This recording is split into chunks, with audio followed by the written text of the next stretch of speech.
Welcome to Reni's cooking channel. இன்றைக்கி நம்ம சேனலில் என்ன பார்க்க போகிறோன்னு பார்த்தீங்கன்னா, எங்கள் அம்மாவோட கைப்பக்குவத்தில் செஞ்ச திருக்கை மீன் குழம்பு தாங்க. இந்த திருக்கை மீன் குழம்பை கண்டிப்பாக ஒரு டைம் ட்ரை பண்ணி பாருங்கள். ட்ரை பண்ணி பார்த்துட்டு உங்களோட ஃபீட்பேக்கை என்னோடய கமெண்ட்ஸில் சொல்லுங்கள். வாங்க இந்த திருக்கை மீன் குழம்பு செய்கிறதுக்கு என்னென்ன தேவையான பொருட்கள் அப்படின்றத வாங்க பார்க்கலாம். இன்றைக்கி 1/2 kg திருக்கை மீன் வாங்கியிருக்கோம். இந்த திருக்கையோட பேர் பார்த்திங்கன்னா புள்ளி திருக்கை. இதோட ஸ்கின்னுலாம் பார்த்திங்கன்னா புள்ளியாக இருக்கும் பாருங்கள். அதனால தான் இதுக்கு பேர் வந்து புள்ளி திருக்கைன்னு சொல்லுவாங்க. நீங்கள் கடையில் வாங்கும்போது புள்ளி திருக்கைன்னு சொல்லி கேட்டு வாங்கிக்கோங்க. ஏன்னா இதில் திருக்கையிலே நிறைய வெரைட்டிஸ் இருக்கும். பட் எல்லா வெரைட்டிஸை விட இந்த புள்ளி திருக்கைங்கிறது டேஸ்ட்டு கொஞ்சம் நல்லாயிருக்கும். அதனால் வாங்கும்போது புள்ளி திருக்கைன்னு சொல்லி கேட்டு வாங்கிக்கோங்க. இது வந்து திருக்கையோட பேக் சைடு இந்த மாதிரி தான் இருக்கும். இது சாப்பிட்றதுக்கு பார்த்தீங்கன்னா உங்களுக்கு கறி மாதிரி தான் இருக்கும். திருக்கையை நல்லா க்ளீன் பண்ணி எடுத்தாச்சு. திருக்கை வாங்கும்போது நீங்கள் கருந்திருக்கை இல்லைன்னா புள்ளி திருக்கைன்னு சொல்லி கேட்டு வாங்கிக்கோங்க. ஏன்னா அதுதான் டேஸ்ட்டாக இருக்கும். இது மாதிரி சின்ன சின்ன பீசஸாக கட் பண்ணி எடுத்து வச்சுக்கலாம். ஒரு 10லேருந்து 15 சின்ன வெங்காயத்தை கட் பண்ணி எடுத்து வச்சுக்கலாம்.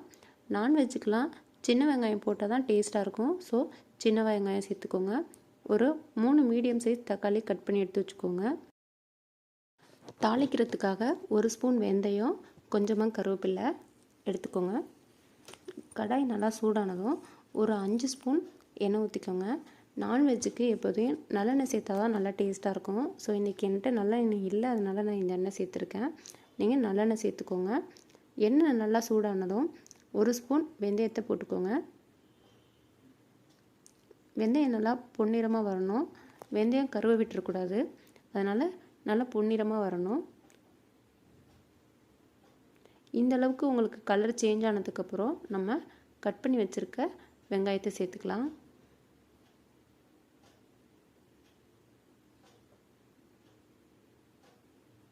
வெங்காயம் சேர்த்து நல்லா வதக்கி விட்டுக்கோங்க.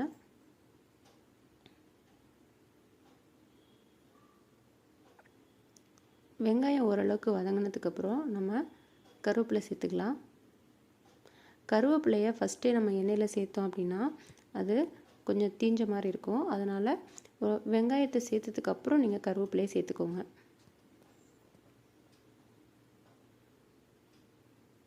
இப்போ கருவேப்பிலையும் சேர்த்து நல்லா வதக்கிக்கோங்க.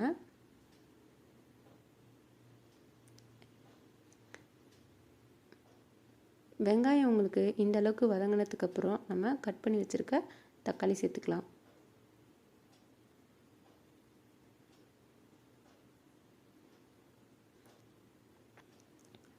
வெங்காயம் தக்காளி நல்லா வதங்குறதுக்காக நம்ம 1 ஸ்பூன் கல் உப்பு சேர்த்துக்கலாம். இந்த மாதிரி கல் உப்பு சேர்க்கறதுனால நமக்கு வெங்காயம் தக்காளி சீக்கிரமாகவே வதங்கிடும்.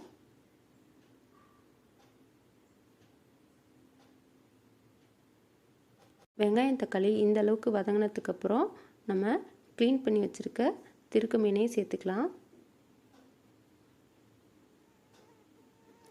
சேர்த்து நல்லா மிக்ஸ் பண்ணி விட்டுக்கோங்க. திருக்கை மீன் போட்டு ஒரு 5 நிமிஷம் வதக்கி விட்டால் போதும். ரொம்ப வதக்குனீங்க அப்படின்னா மீன் வந்து உடைய ஆரம்பிச்சிரும். ஸோ ஒரு 5லேருந்து ஒரு 10 நிமிஷம் லோ ஃப்ளேமில் வச்சு வதக்கிக்கோங்க. திருக்கை வதங்கும் போதே அதுக்கு ஒரு பேஸ்ட் அரைச்சிக்கலாம். ஒரு 7லேருந்து 8 பூண்டு தோல் உரிக்காமல் எடுத்துக்கோங்க. ஒரு 15 மிளகு, ஒரு 1/2 ஸ்பூன் சோம்பு, இது எல்லாத்தையும் இந்த மாதிரி தட்டி எடுத்து வச்சுக்கோங்க. தட்டுனதையும் சேர்த்து நம்ம திருக்கையோடு சேர்த்து வதக்கிக்கலாம். இப்போ இதை சேர்த்து நல்லா மிக்ஸ் பண்ணி விட்டுக்கோங்க. இப்போ இதை சேர்த்து மிக்ஸ் பண்ணும்போதே நமக்கு ஒரு நல்ல ஸ்மெல் வரும்.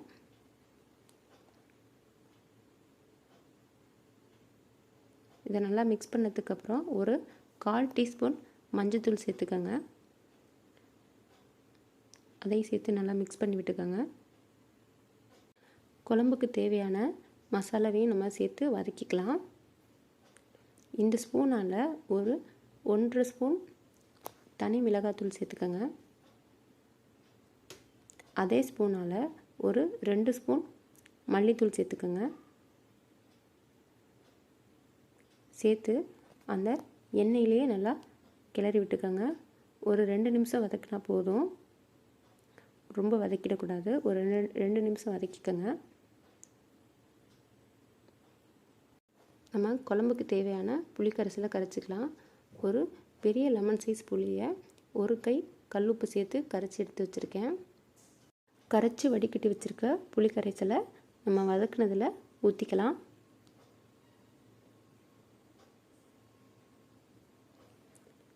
ஊற்றி நல்லா மிக்ஸ் பண்ணி விட்டுக்கோங்க.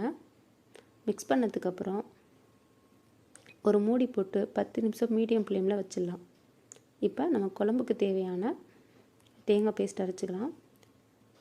1/4 மூடி தேங்காயில் 1/2 ஸ்பூன் சோம்பு சேர்த்து அரைச்சி எடுத்து வச்சுக்கோங்க. நான்வெஜ்ஜுக்கு ரொம்ப தேங்காய் சேர்க்கக்கூடாது. இப்போ 10 நிமிஷம் ஆயிடுச்சு. நம்ம குழம்பு ஓப்பன் பண்ணி பார்க்கலாம். குழம்பு நல்லா கொதிச்சிருச்சு. குழம்புலேருந்து நல்லா எண்ணெய் பிரிஞ்சு வந்துடுச்சு.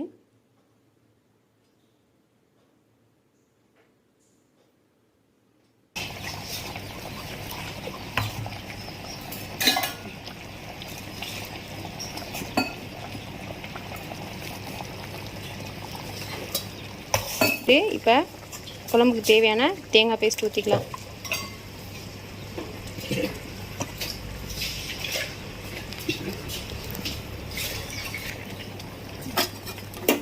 தேங்காய் பேஸ்ட்டு சேர்த்து நல்லா மிக்ஸ் பண்ணி விட்டுக்கோங்க.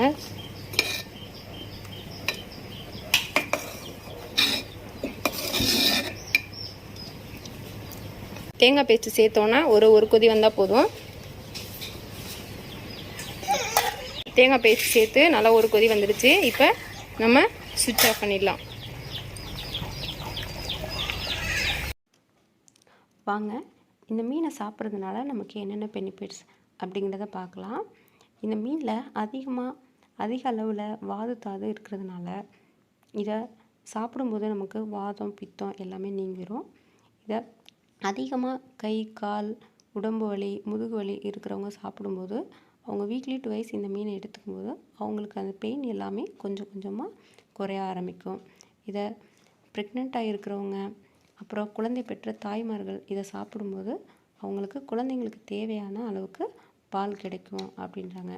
இதை தவிர இன்னும் நிறையா பெனிஃபிட்ஸ் இருக்குது. தேங்க்ஸ் ஃபார் வாட்சிங்.